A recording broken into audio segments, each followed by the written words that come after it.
My name's William Pudge, and we're here in the Greenstage Gallery today, which is a gallery which we started in 2005, and yeah, that's what I do. I think really almost all galleries, except for the really most commercial galleries, are sort of like a conduit between the artist and either the collector or the viewer. So depending on, obviously with the National Gallery, you're looking at pieces of art created that you're not ever going to own, but you sort of own by it being a public gallery. But and then you have galleries like ourselves where our role really is to show off the work of the gallery, the artists that we represent. We're the place where people can come and view selected works by artists that you would very unlikely to be able to see otherwise. So yeah, a sort of conduit, I think. We basically represent a core group of artists, and we concentrate on promoting their work, and we do that in the form of the physical gallery where we are today, and art fairs, so taking artists' work to art fairs so that we can basically get as much of their work in front of as many people as possible, and more recently, with the world changing, then we've been doing more. We've always tried to have quite a strong online presence, and we've obviously adapted that over the last couple of years. So we also do things like, we do like a 360-degree show, so people that can't make it to the gallery can have a look at that and see from their own homes what we're doing and what work we've got on the wall. We are, upstairs in a building in the middle of the countryside, and what we have is quite a lot of people who visit this site that maybe might not necessarily plan to come to an art gallery. So right from the beginning, what we've tried to do is make the gallery as accessible as possible. So we always have the doors open. We have things like a jewellery cabinet where we show off, handmade jewellery, and try and have a range of smaller 3D works that seems to soften the place and make the gallery more accessible to everyone. So that's what we try and do.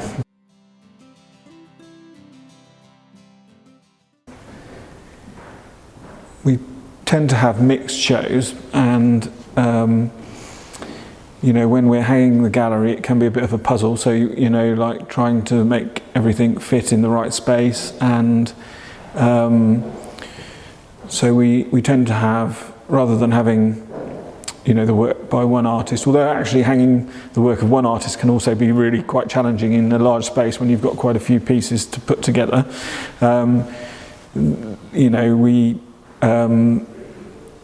We don't, when I first started the gallery, then quite often you'd have artists that would be quite specific about how they wanted things hung and where they wanted their work to be, but I don't, we don't really go down that path. I don't really go down that path, but it's important to listen to what the artists have got to say about each individual piece, so that you're showing the piece off as it was intended to be shown, and you don't want them upside down, or you don't want to miss a piece out of a triptych or something like that. You're on the whole, you want you want to be able to show what the actual artists were trying to create in the first place. So that's their vision, and it's not our job to reinvent their vision. It's our job to portray it in the best light for people when they're visiting, really. Yeah, that's an interesting question. The best exhibition that I've been to he's probably different to the most influential. And there's been loads of great exhibitions and great individual pieces that, you know, when I'm on holiday or when we're away or if we're just going somewhere, you know, we almost certainly visit a gallery somewhere. So there's a lot of exhibitions that you take in.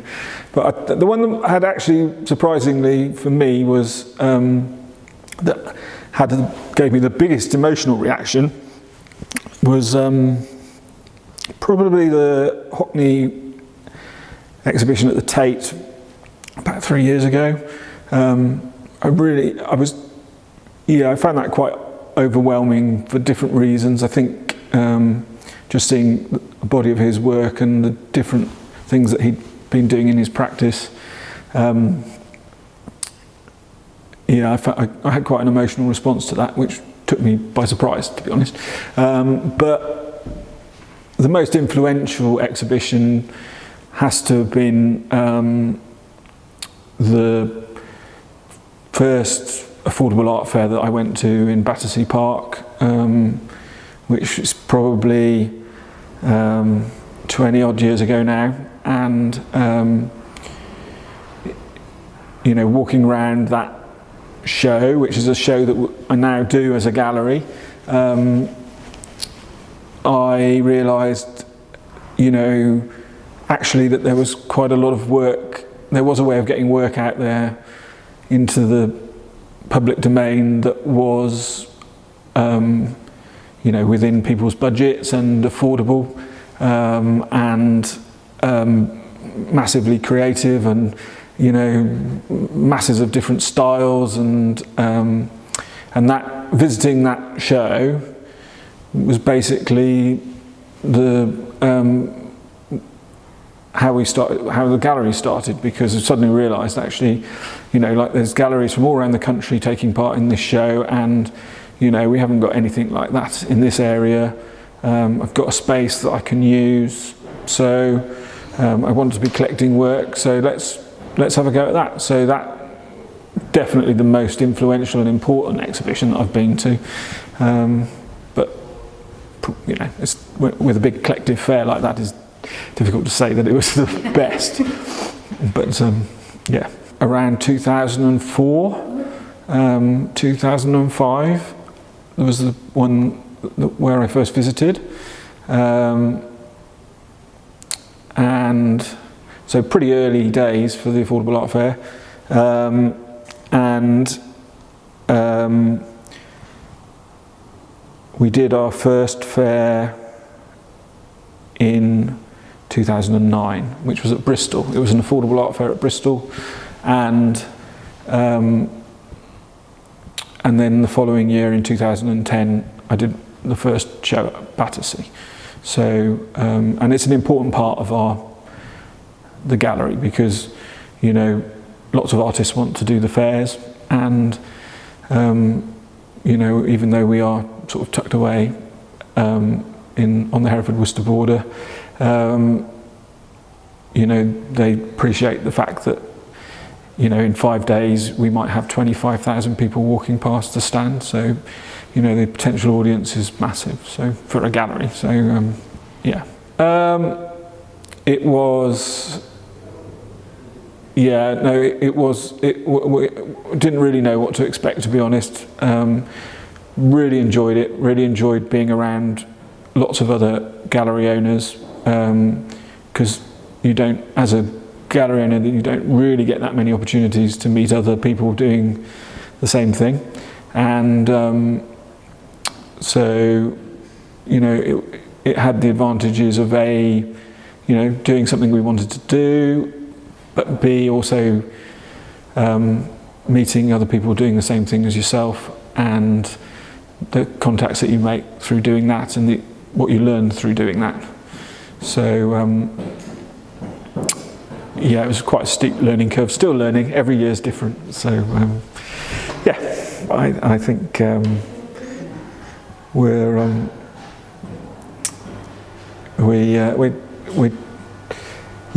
sometimes you think you learn, and then sometimes you get it wrong. But it is important to have enough stock and to have enough, you know, to have done a lot of the background work before you go to answer all the questions that people have, and it's very different to actually being in the gallery itself. So yeah.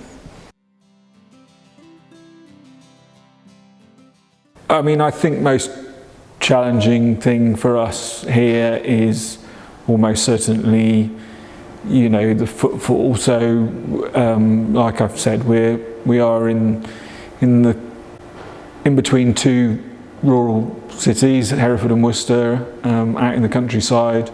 We're upstairs, we're tucked out of the way, and so we are very dependent on word of mouth and people finding us through, I guess, social media and normal traditional advertising. Yeah, that's our biggest challenge, getting as many people through the door as we can, really.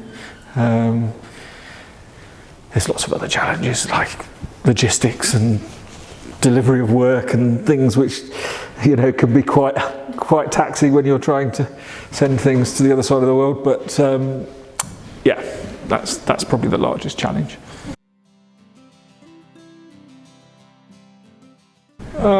My favourite thing is definitely opening up the new work that's arriving and hanging the show. So it really is a, you know, like that's really something where I can get lost in. So I love, you know, putting the paintings on the wall and, you know, making them work with the other paintings and seeing, you know, what an artist has spent the last 4 months creating, 5 months, year, 12 months, 2 years, however long it's taken them. You know, seeing the final article and seeing that and being able to put it up on the wall and seeing the difference between, you know, what something looks like on a studio floor to being up on the wall. So yeah, that's the thing that I love the most, really. I mean, it's great.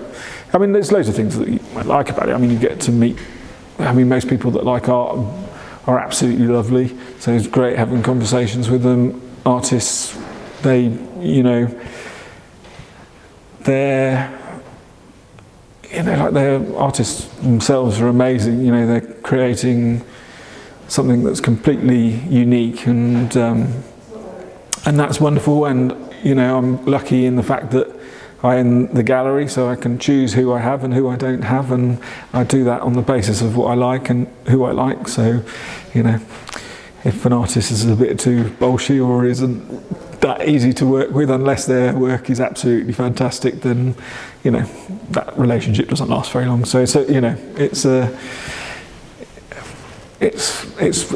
sort of win-win situation for me, that. But the thing that I love the most is actually hanging the work and putting it on the wall. Yeah.